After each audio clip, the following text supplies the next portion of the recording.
दोस्तों आपको पता है कि इंडिया में गुजराती और मारवाड़ी लोगों की पॉपुलेशन सिर्फ 5% है, पर इस देश की 50% वेल्थ इन्हीं के पास है। आपको हर 5 में से 3 बिजनेसमैन गुजराती या मारवाड़ी ही मिलेंगे। और इंडिया तो छोड़ो, ये लोग विदेशों में भी बड़े बड़े बिजनेसेस चला रहे हैं। अब अमेरिका में ही देख लो, गुजरात की एक छोटी सी कम्युनिटी है पटेल्स। ये लोग अमेरिका में 1% से भी कम है, पर फिर भी वहां के 50% होटल्स के मालिक हैं ये। और मजेदार बात यह है कि इनमें से ज्यादातर लोगों को फॉरेन लैंग्वेज भी नहीं आती। तो फिर ऐसा क्या आता है इन्हें जो ये इतने सक्सेसफुल बन जाते हैं? जवाब है धंधो, यानी बिजनेस। बाकी लोगों से जब बिजनेस नहीं होता तो जॉब करते हैं, गुजराती इससे उल्टा करते हैं। उनसे जब जॉब नहीं होती तब बिजनेस करते हैं। इसीलिए आज की इस वीडियो में मैं आपको मोहनीश पेबराई की बुक द धंधो इन्वेस्टर से गुजराती और मारवाड़ी लोगों के कुछ ऐसे सीक्रेट्स बताने वाला हूं जो आपके बहुत काम आ सकते हैं। शुरू करें, चलो।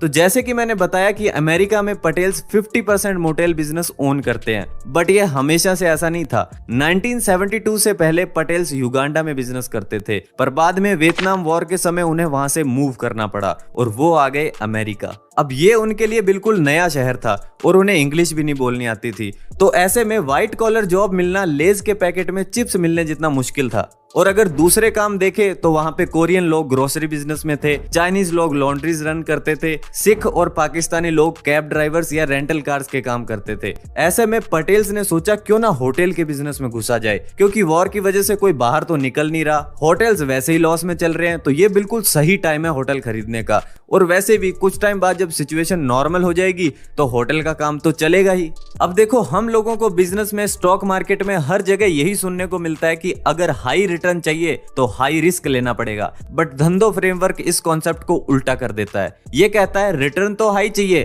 पर रिस्क लो चाहिए। तो पटेल्स ने भी यही किया। उन्होंने देखा कि होटल के प्राइसेस बहुत गिरे हुए हैं और वो यही चीज तो चाहते थे, क्योंकि वो इस नए शहर में अपने बीवी बच्चों के साथ ऐसे ही घूम रहे थे। उनके पास ना तो रहने को कोई जगह थी और ना ही करने को कोई काम।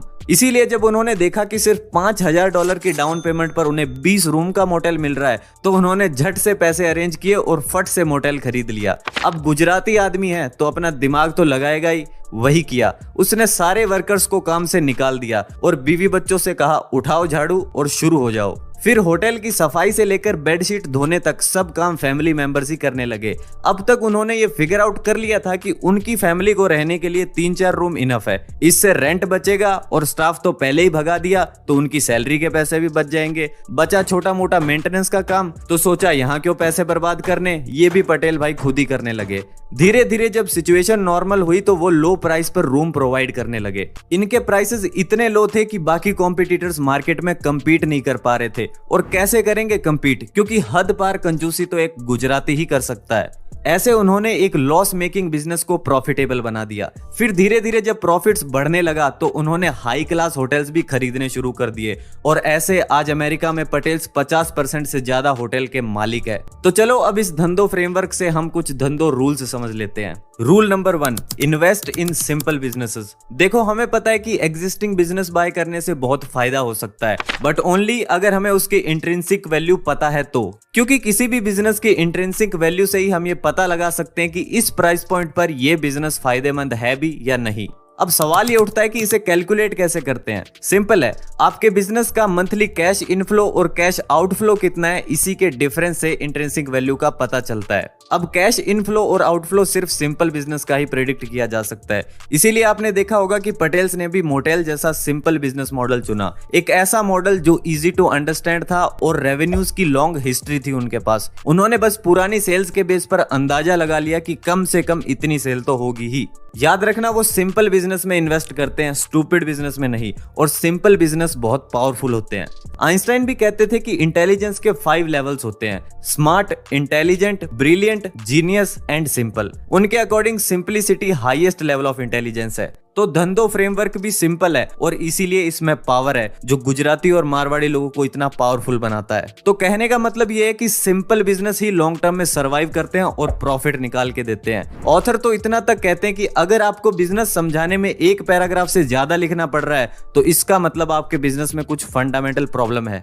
सेकेंड रूल है invest in business with durable moats. Moat यानी कैसल के आसपास की वो खाई जो किले को प्रोटेक्ट करती है। इसी तरह बिजनेस में भी कुछ मोट्स होते हैं। एग्जाम्पल से बताऊं तो मानो कोठारी लाल आपके पूरे एरिया में एक ही बार्बर है, वहीं से सभी बाल कटवाते हैं, तो जाहिर सी बात है कि उसके प्रॉफिट्स भी ज्यादा होंगे। अब अगर उसी एरिया में एक और नाई आ जाता है तो अब कोठारी लाल को प्राइस कम करना पड़ेगा, क्योंकि अब कस्टमर के पास एक और ऑप्शन है। बट अगर उसने ड्यूरेबल मोट्स बिल्ड किए अपने बिजनेस के अराउंड, तो अब नया वाला नाई भी कुछ खास नुकसान नहीं पहुंचा सकता। जैसे कि कस्टमर से फ्रेंडली वे में बात करना, कभी कभी कम प्राइस में भी बाल बना देना, कभी किसी कस्टमर के लिए जल्दी दुकान खोल लेना, ये सब चीजें कोठारी लाल के लिए मोट्स बन सकती है। ऐसा करने से कस्टमर का दुकानदार के साथ ट्रस्ट बन जाता है और फिर वो कहीं और जाने से पहले 1000 बार सोचता है। बट किसी भी बिजनेस का मोट परमानेंट नहीं होता। इवन जो आज बड़ी बड़ी कंपनीज है like eBay, Toyota, Google, Microsoft, ये सब भी टेम्परेरी मोड्स पर ही ऑपरेट करती है। थर्ड रूल है फिक्सेट ऑन आर्बिट्राज। आर्बिट्राज यानी किसी चीज को कम पैसे में खरीद के ज्यादा में बेच देना और प्रॉफिट अपने पास रख लेना। अब इसकी भी बहुत सारी टाइप्स होती हैं, बट मेनली हम 4 टाइप्स की बात करेंगे। Number 1, arbitrage of time. मानो आप आज अगर 5 लाख की कीमती जवाहरात या गोल्ड बिस्किट्स खरीदते हो और उन्हें 5 साल बाद सेल करते हो, तो आपको मिलेगा मोटा प्रॉफिट, क्योंकि तब तक प्राइस बढ़ चुका होगा। यानी कि जब हम टाइम को एक्सप्लॉइट करके प्रॉफिट अर्न करते हैं तो इसे कहते हैं आर्बिट्राज ऑफ टाइम। बहुत से ज्वेलर्स और खास करके मारवाड़ी लोग बहुत सारा गोल्ड खरीद के रख लेते हैं, क्योंकि बाद में वैसे भी इसकी कीमत बढ़ने ही वाली है। इसके बाद सेकंड है आर्बिट्राज ऑफ प्लेस। मानो आपने कुछ डिजाइनर बैंगल्स राजस्थान से खरीदे और मुंबई में सेल कर दिया हाई प्रॉफिट पर। यानी जब हम 2 प्लेसेस के बीच के डिस्टेंस को एक्सप्लॉइट करके प्रॉफिट अर्न करते हैं तो इसे कहते हैं आर्बिट्राज ऑफ प्लेस। आपने देखा होगा बड़े बड़े ट्रेडर्स यही करते हैं। वो कपड़े और मशीनरी पंजाब से खरीदते हैं, डिजाइनर साड़ीज गुजरात से खरीदते हैं और टी कॉफी आसाम से खरीदते हैं और बाद में उन्हें अलग अलग स्टेट्स में सेल कर देते हैं। थर्ड है आर्बिट्राज ऑफ वैल्यू। ये मेरा पर्सनल फेवरेट है। इसे हम ऐसे समझते हैं, मानो आपको किसी की बर्थडे पार्टी के डेकोरेशन का काम मिला है। अब आपने बैलून्स, स्टिकर्स, केक, लाइटिंग, इन सब चीजों पर 5000 रुपए स्पेंड किए। फिर 4-5 घंटे बैठ के पूरा रूम डेकोरेट किया। जब सारा काम हो गया तो आपने चार्ज किए 8000 रुपए। इसे कहते हैं आर्बिट्राज ऑफ वैल्यू। यानी कि देखा जाए तो आपका खर्चा 5000 का ही हुआ है, बट डेकोरेशन करके जो टोटल वैल्यू आपने दी है वो 5000 से ज्यादा की थी, इसीलिए आपको 8000 रुपए मिले। ऐसा हर जगह होता है। लाइक आप मैकेनिक से गाड़ी रिपेयर करवाओ, चाहे घर में किचन बनवाओ या फिर पूरा घर बनवाओ, इन सभी को वैल्यू के बेस पर ही पे किया जाता है। फोर्थ है धंधो आर्बिट्राज। इस आर्बिट्राज का मतलब है किसी चीज को तब खरीदो जब उसकी प्राइस नॉर्मल से भी नीचे गिरी हुई है, ताकि वो हमें कम से कम दाम में मिल सके, और बाद में उसे हाई प्राइस पर सेल कर दो ताकि ज्यादा से ज्यादा प्रॉफिट बन सके। धंधो फ्रेमवर्क में लोग ये सोच के चलते हैं कि बिजनेस हो तो ऐसा हो जिसमें रिस्क कम और रिवॉर्ड ज्यादा हो। इसीलिए पटेल्स ने भी $5000 की डाउन पेमेंट पर प्रॉपर्टी ले ली, क्योंकि उन्हें पता था कि ज्यादा से ज्यादा $5000 ही जाएंगे। इसके अलावा तो हमारे पास कुछ है नहीं खोने को। उनकी बड़ी सिंपल सी फिलॉसफी है, heads I win, tails I don't lose much. इसीलिए आप देखोगे ये लोग पैसे गवाते कम और कमाते ज्यादा हैं।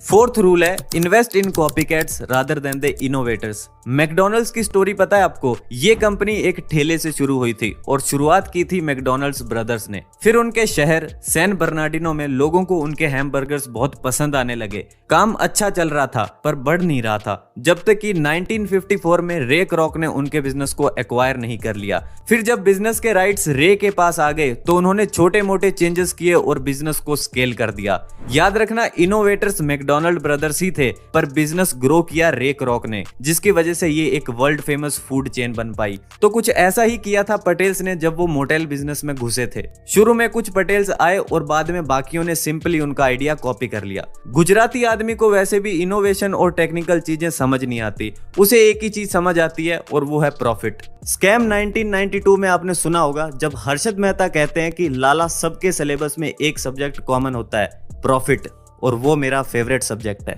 Rule number 5, invest in low risk and high uncertainty businesses. देखो, पटेल हो, मनीलाल हो या मित्तल, सभी के सभी लो रिस्क वाले बिजनेस में ही इन्वेस्ट करते हैं। यानी जिन बिजनेसेस का रेट ऑफ चेंज बहुत स्लो होता है उन्हीं में इन्वेस्ट करते हैं। आप देखोगे जो भी बड़ी बड़ी सोशल मीडिया कंपनीज है लाइक फेसबुक, लिंक्डइन, इंस्टाग्राम, इन सब का रेट ऑफ चेंज बहुत फास्ट होता है। जब तक किसी चीज का ट्रेंड है तभी तक ग्रोथ है, फिर डिक्लाइन आ जाता है। इसीलिए ये हाई रिस्क वाली कैटेगरी में आती है। वहीं दूसरी तरफ है में consumer based product companies like Coca Cola, Dabur, Relaxo, इन सब का रेट ऑफ चेंज बहुत स्लो होता है। ये जल्दी से मार्केट लूज नहीं करते, मतलब ये लो रिस्क वाली कैटेगरी में आती है। और देखा जाए तो ऐसा ही किया था पटेल्स ने भी। उन्होंने ऐसा बिजनेस मॉडल चुना जिसमें रेट ऑफ चेंज बहुत स्लो है, अगले 10, 20, इवन 50 साल तक ज्यादा कुछ चेंज होगा ही नहीं, तो रिस्क कहाँ है। इसीलिए ये धंधो रूल कहता है कि ऑलवेज